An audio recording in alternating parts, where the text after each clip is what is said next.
नमस्कार सर्वांना. तर आज आपल्याला बनवायचा आहे इन्स्टंट असा डोसा.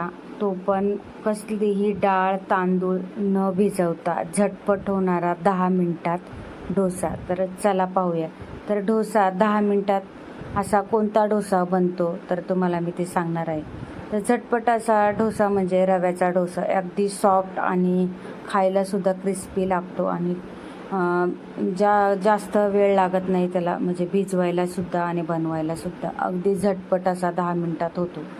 तर आज सगळ्यांचा डोसा खाण्याचा मूड होता म्हणून म्हटलं चला आज आपण वेगळा डोसा बनवूया. तर इथं पाहू शकता, इथं मी ना 2 वाट्या रवा घेतलेला आहे. तुमच्याकडं बारीक रवा असेल तर बारीक घ्या आणि जाड जर असेल तर मिक्सरला जरा बारीक करून घ्या. तर पाहू शकता इथं मी 2 वाट्या रवा घेतला आहे. त्याच्याबरोबर आता इथं चटणीची तयारी. तर खोबऱ्याची चटणी बनवायची होती, तर इथं हिरवी चटणी बनवायची होती त्याची तयारी. इकडं बनवत होते सांबार.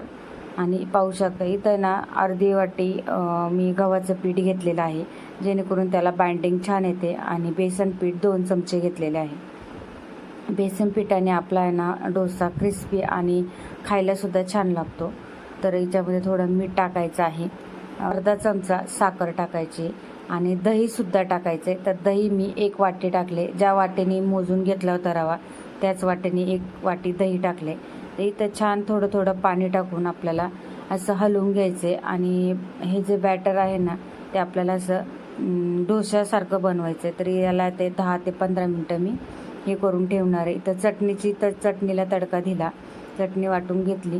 तर पाहू शकता इथं चटणी झालेली आहे. आता डोसा बनवूया.